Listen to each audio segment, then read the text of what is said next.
এর কোরবানির সময় যখন গরু জবাই করো, একটা গরুর সামনে ছুরি দেখাইও না, নিষেধ, গরু কষ্ট পাবে।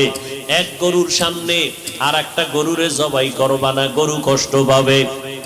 গরুটারে রশি দিয়া বাইদা জমিনের মধ্যে শোয়াইয়া 1 সেকেন্ড দেরি করবা না। কিন্তু আমাদের সমাজের মানুষেরা কোরবানির সময় গরুটারে হাতে পায়ে বান্ধিয়া মাটির মধ্যে শোয়াইয়া এরপরে বিশাল চিঠি পড়ে, অমুকের মাইয়া, অমুকের ভোলা, এই রকম 7 নাম 13 বাড়ির নাম নিয়া গোষ্ঠী শুদ্ধা নাম পড়ে।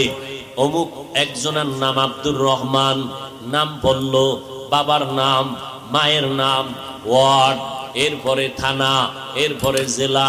কিও এত নাম কেন? আমার এই নামে তো অমুক জেলায় আরো থাকতে পারে, যদি এই জেলার নাম না কও তাহলে আমার দোয়া তো আর এক জেলায় চলে যাইব। এই জন্য আমার গোষ্ঠী শুদ্ধ সব নাম ক। 7 জনের নাম কইতে কইতে গরুটা আদা মরা হয়ে গেছে। ও আল্লাহর বান্দারা, এগুলো শুধু মূর্খতা আর কিছুই না। তুমি কোরবানি দিতেছো আমার আল্লাহর জন্য, কার নামে দাও কেউ জানার দরকার নাই, আমার আল্লাহ জানলেই তো যথেষ্ট। আল্লাহর জন্যই যদি দিয়া থাকো, ইমাম সাহেবের ডাইকে আবার গরুডারে কষ্ট দিয়ে কেন চিঠি পড়াও? এর একমাত্র কারণ এই মানুষটা বড় মূর্খ।